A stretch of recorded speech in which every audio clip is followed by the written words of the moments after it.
It is over, Shelby. Pack your things. The keys hit the granite counter with a sound that felt like a gavel striking. I stared at them. They were not my car keys. They were the keys to the house I had lived in for 25 years.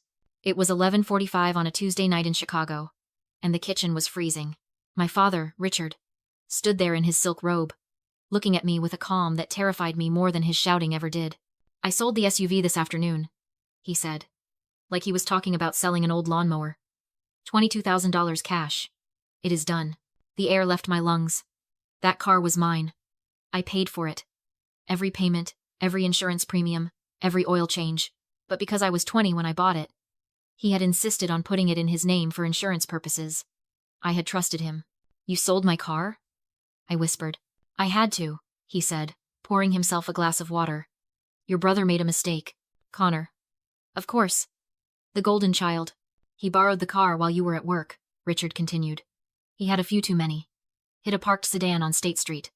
The owner wants $15,000 to keep it quiet, or they go to the police. So I sold the car to pay them off. He took a sip of water, then looked me dead in the eye. But the sale only covered the damage to your car and the first installment.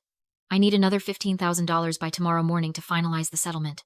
And since it was your car, Shelby, it is your responsibility. My responsibility? My voice shook.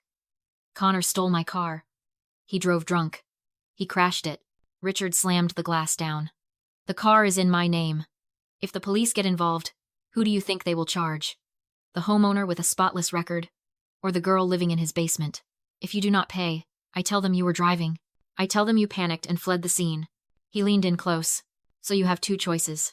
Transfer $15,000 from your savings right now, or get out of my house. You have 10 minutes. I looked at him. I looked at the man who was supposed to protect me. And for the first time in my life, I did not see a father. I saw a parasite. I did not scream. I did not cry. I just said one word. Have you ever realized your family wasn't your support system, but your biggest liability? Tell me in the comments the exact moment you stopped paying the price. I did not pack a suitcase. I packed a hard drive, my birth certificate, and my passport. I am Shelby, 25. And while my father sees a helpless girl living in his basement, the state of Illinois knows me as a senior forensic data analyst. I trace hidden assets for high-stakes divorce litigation. I find the money people try to hide. Tonight, I was working pro bono. I walked past my mother, Cynthia, in the hallway. She was clutching her rosary, tears streaming down her face, murmuring prayers for peace. She was not praying for me. She was praying that I would not make a scene. She was an accomplice in a cardigan, willing to burn her daughter to keep her husband warm. I did not say goodbye. I just walked out the door and into the waiting Uber. The city blurred past the window, streaks of neon and streetlights. But I was not looking at Chicago. I was looking at the glow of my laptop screen. My hands did not shake. My breathing was steady. Sadness is a luxury for people who have a safety net. I had a deadline. I logged into the family's joint bank account, the one holding Grandma Margaret's dementia care funds. My name was on it for emergencies. This qualified. The balance blinked back at me. $52,400. Richard thought that money was his rainy day fund. He thought he could drain it to fix his mistakes, just like he drained my savings. He was wrong. I did not steal it. I initiated a protective fiduciary transfer, moving every cent into a bonded, secured escrow account solely under my control. I was not taking the money. I was putting it in a vault, where his sticky fingers could not reach it.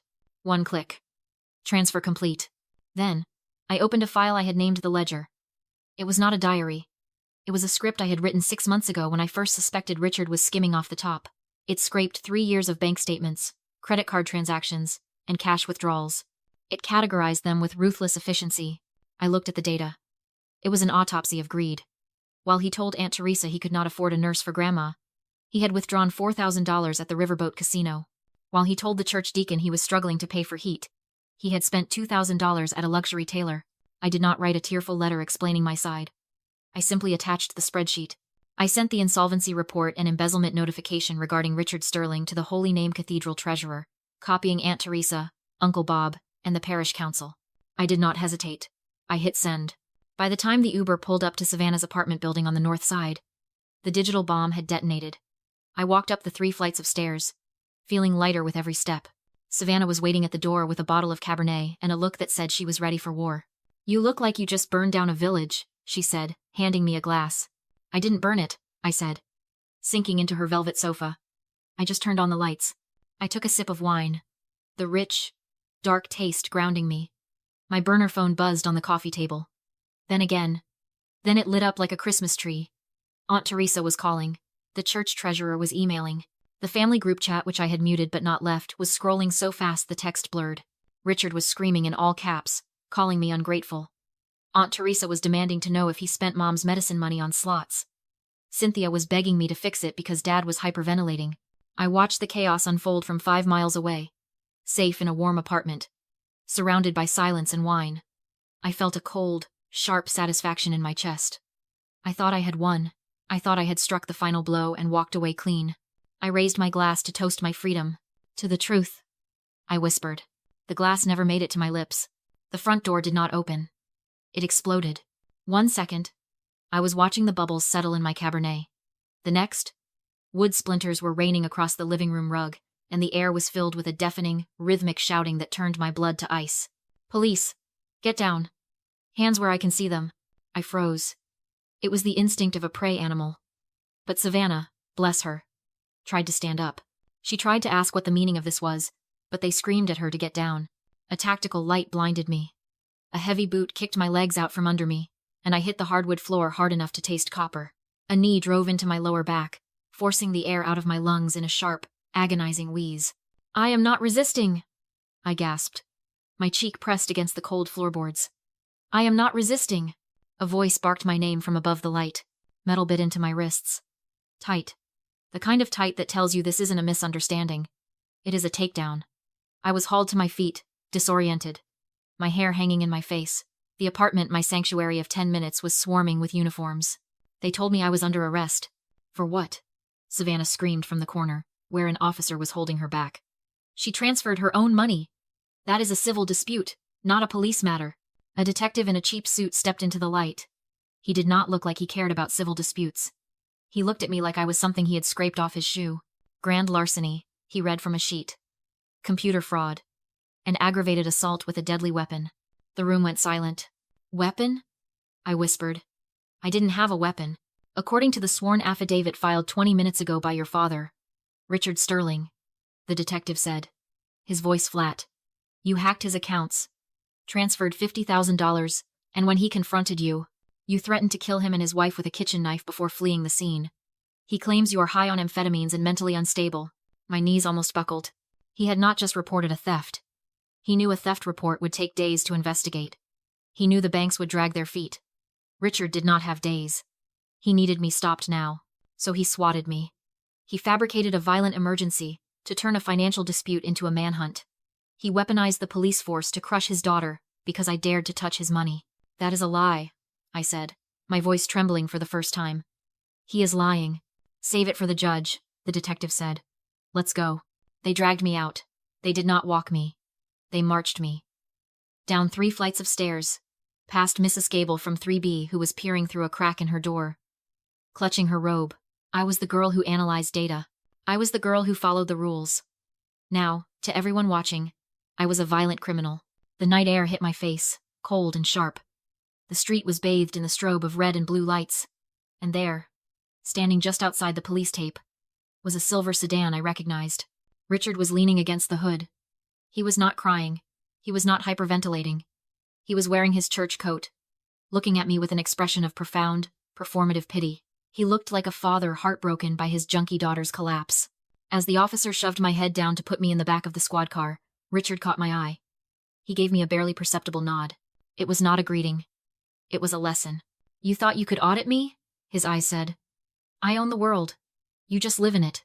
The door slammed shut, sealing me in the cage. The lock engaged with a heavy thud. I stared through the wire mesh at the man who raised me, and I realized I had made a fatal calculation. I thought I was fighting a thief.